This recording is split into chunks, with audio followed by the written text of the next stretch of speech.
I have one a vivid memory though. I think the day I got home from the place where my mom died, I think like the first thing I did when I got home was just like no brained and then got on GTA. The first thing I did. Yeah, my mom just died, but you know, I gotta get this quick cash. I gotta hit this heist real quick. Oh, I don't know. I got home. I was like, gotta get this grind. I can't stop the grind. I gotta get this cash. I'm saving up for the yacht, man. You think that was a coping mechanism? Probably, yeah. I think 100%.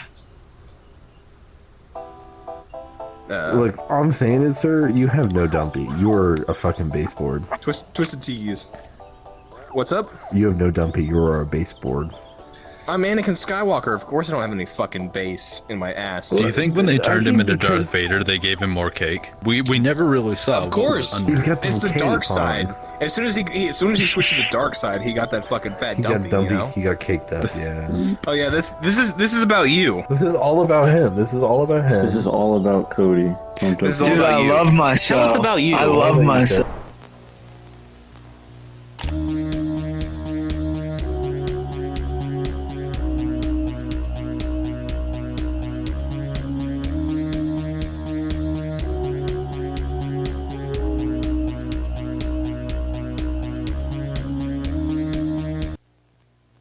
And he got angry, so he he pulled out the knife in his cupboard and murdered his. I can't. I'm too giggly. Yeah.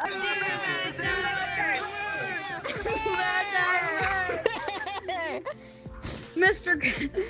Krabs is in there. The Krusty Krab is on fire. Everyone, Homie, call him. All the angels. Homie.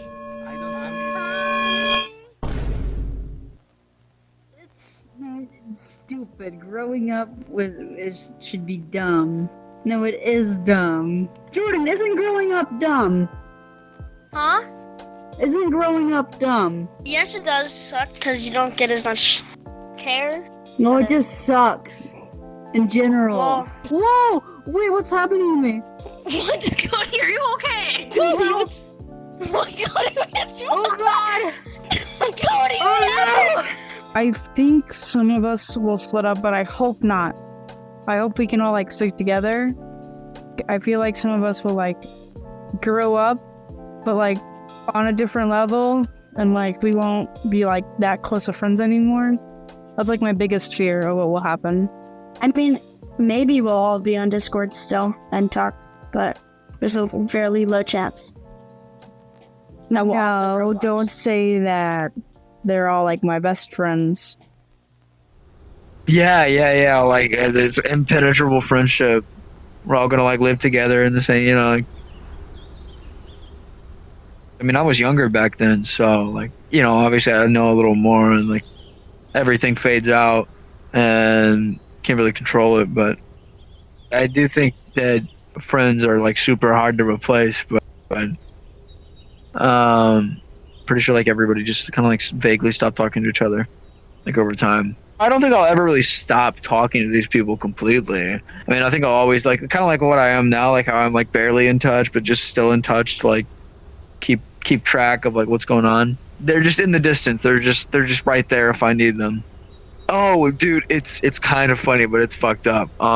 I had to go to school because they gave me like a week off or something. Go back into school, and the first thing the teacher tells everybody that day for that period was like, "Okay, guys, Cody's mom just died, so please don't say any mom jokes." Like, she actually said this to the whole class. At the time, I didn't tell anybody what happened, but my friend like pats me on the back and he's like, "I'm so sorry, dude." And I was like, "Well, how did you know?" And he told me the teacher told them like everything, and I was like, "That's so fucked up." What? It's just like a breach of like my privacy, like. Oh, I don't remember what period this was, but she locked herself in like my dad's bedroom once, and like she barricaded the door. I remember that. That's something that happened. The chemotherapy treatment, it fucks up your brain really bad. Like when they do it, you know, like she takes medicine and like the chemo treatment, the radiation on her brain. She's like delusional a lot. She was like super delusional in her like final moments. I'll be honest, going through that stuff is like I know it all happened. I know it was horrible. I know it was like genuinely like terrible. But my mind just kind of like fuzzed it out. Like I really can't remember. Like if it's all like fuzzy. Like I know it's there. Like I know I went through all of that, but I'm pretty sure my mind blocks some of it out because I really can't think about it. It's hard to. I can talk about it like perfectly fine, but I just can't really remember a lot of stuff. It was like a slow fade away. I think it was just my brain just self-repairing itself. Weird. Time is a weird, odd thing. You know how she has, her cancer, right? Yeah. So I think the doctors gave her a certain medicine she takes at nighttime to help with the pain so she can sleep a lot better and easier. Yeah. And it makes her pretty tired, so. I don't remember the exact day I was told my mom got cancer, but I'm glad I forgot it. I probably wouldn't like to remember that. I'm sad about it, but I can't do much, so I'm just like praying that the doctors can fix it. She goes to treatment like every other week. It's chemo, so they're just filling her body with poison to get out the other poison. But every time she comes back from chemo, she's super sick. And she's like super cranky, and she just has to sleep all day, and it's just kind of scary. Well, you don't know when you're gonna walk in there, and I don't know when I might see her not alive, like laying on the bed. No, I do remember one thing. There was I woke up one morning. I woke up really late, and there was a message on my phone, and it's like mom's in the hospital. I think I was more confused because I had school that day, so I woke up like late, and I was like, "What? Where's everybody?" And I look at my phone, and I had to go through a full day of school with that like in the back of my head. That was horrid. It felt like time was frozen. It was the longest school day I've ever had. I don't know. I mean, I was just like scared at the time. Like I didn't know what the hell happened, but it turned out that my mom was like facing the other side of the bed, face down, like just like in an A pose, and she was not breathing, and she was completely brain dead. Her brain, all of her conscious thoughts, that died in the house, but her body stayed alive like 2 weeks later. I don't know if she was like completely brain dead. They said my dad's name and she like twitched or something. I don't remember very well, but I'm pretty sure they knew that they couldn't save her. It fucked me up pretty bad, but I mean, I'm all right now. We walked it off. My brain like worked itself out, I guess. I don't know. I'm normal now. I'm alive now. I'm a sentient object. Oh, gamer. Hold on, this is actually a mega cave. How did I not see this? Her daily routine would probably just normally be sitting down. Her nurse was like super nice to her. Like they're actually like best friends. Her nurse came over one day and they like hit it off immediately. They were like ultimate best friends. She usually has to take. We have a giant like tank that we have. She has a breather thing that's hooked up to the wall that helps her breathe because her lungs. Sometimes she'll say like, if I don't get through this or something like that, and I try to like keep saying, no, you will get through this. Don't say that you won't. Like it's kind of like tough to think about. We kind of know that she'll have an early death, but we try not to think about it too much. We don't know. She might live like a really long life and a really happy life, but the scary thing is there's a possibility it could be cut short by the cancer, and I don't want it to be like that. She definitely thinks about it every day she wakes up, because I mean, it's not something you can just forget when your body's in danger like that, but I feel like she's a little more positive on the outlook now. That's a good. Baby zombie.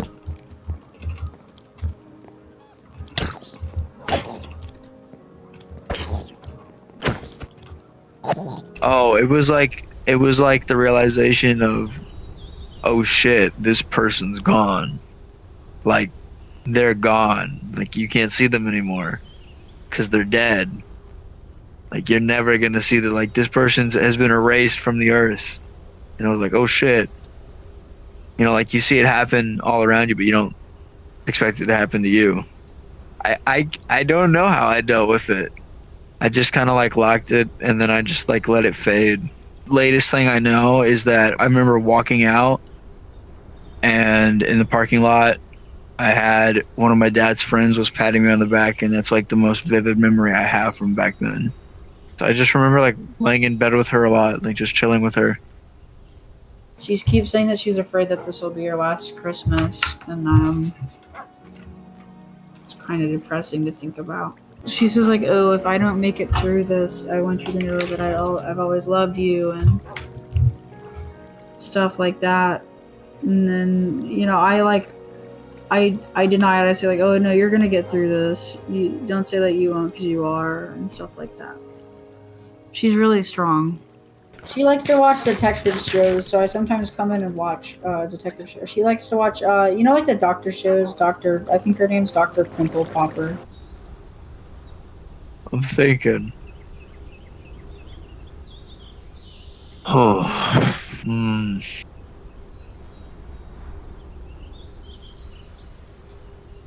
Damn, your questions are good. Hold on. I'm scouring my brain.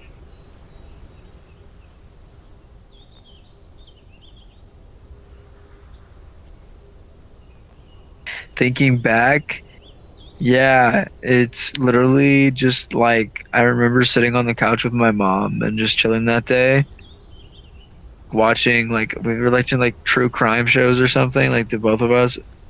She had like really long hair back then, and she was just like, I remember just like laying, chilling on her, just playing with my hair, and that is probably the fondest memory I have of my mother.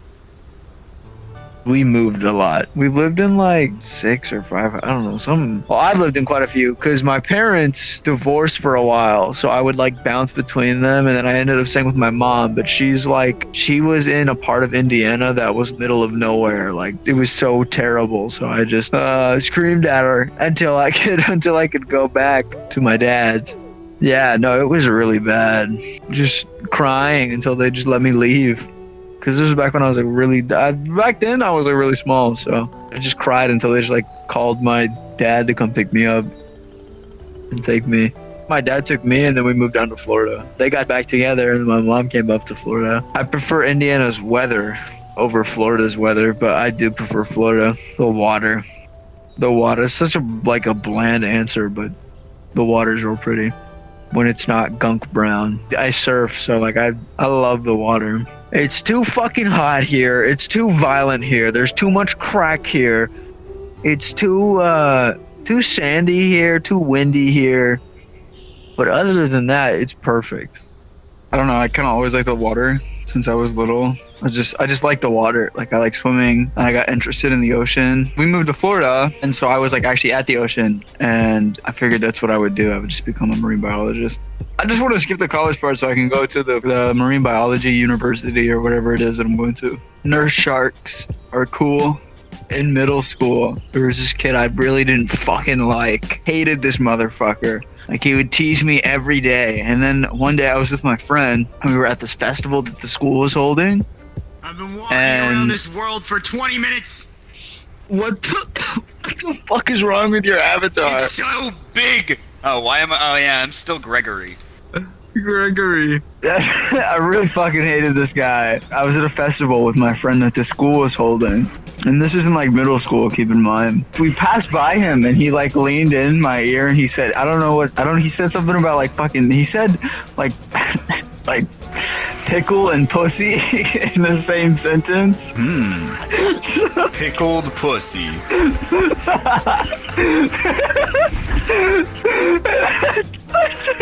Did he put those two words in the same sentence? That's a crime. Heinous crime. And he started sort of walking away, so I just tackled him. Because he said pickle and pussy in the same sentence. Are those your, like, aggro words? Like, what the fuck? Is that all it takes to get you to tackle someone? Well, he had fucked with me previously, like on multiple occasions, and he leaned in my ear. And then pickle pussy was the final straw. He said, like, your mom's got a pickle. Your mom's got a pickle pussy, what the fuck? That set me off or something, and I just tackled him, and we just started like grappling each other, and putting each other in like chokeholds and shit. It was the funniest shit ever, dude. So who won? Dude, who won? Dude, I'm pretty sure he won. Pretty sure I tapped out. We could only like grab each other so much. I just was like, okay. No one was even throwing punches? It was just grappling? There was honestly, there was just like us like choke holding each other and like kicking each other on the ground. Fuck. So nothing after this? This was like the end of it? No, yeah, that was the end of it. Maybe it's because we touched each other's dicks too much while on the ground. That might be part of it, yeah. You guys were like fucking fighting really hard, and then someone touched someone's dick a little too hard, and then both of you got really awkward and just kind of walked off. I stopped talking to him after that. Him and my friend that I was with. I stopped talking with them. When you get upset about your mom's situation, is there anything you do to try to take your mind off it? Cry. Doing nothing is my favorite nothing activity. Doing nothing is my favorite activity of all time. Have you tried sleeping? It's also pretty cool. I know my dad has a few pictures of her, but she went to like bike shows and shit. And she had like a poster she made of her, and I have it in my room. It's like it's not up on my wall, but it's like up on my cabinet. Do you and your dad talk about your mom? No, not really. I mean, like I cope with humor. Maybe 2 months after it happened, I made a joke about it, I'm sure, but. Do you two usually talk about things? No, yeah, we do. I mean, well, no, not really. But yeah, we do, but no, we don't. I don't know how to explain it. Some stuff, yes, some stuff, no. When will you think of her? When I know I'm doing something I'm not supposed to be doing. Alright. If you could tell everybody in the world one thing, what would it be? Oh, fuck you. You hate me, dude. You hate me.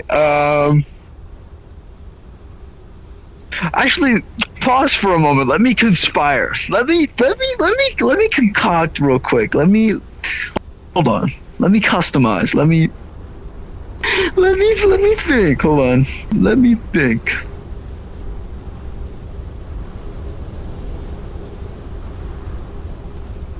Okay, I do have one.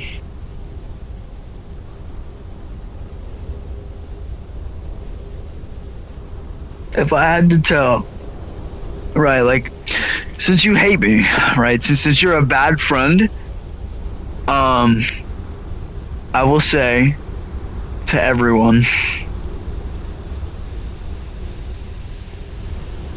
things that you hold dear to you, that you hold close to you, just always cherish them, because you'll never know when you'll lose them. Everything can disappear in a sudden moment, and it can be scary.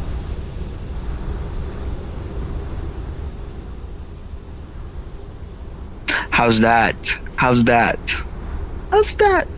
was good. That was good. Good answer. Good answer. Just kidding. That was awful. Hey, fuck you, buddy. I hope I never have to see you again. I hope you just disappear off the face. I hope somebody kidnaps you and they chase you through the woods and they bury you in a spot that no one will ever find in the Canadian wilds with the polar bears and the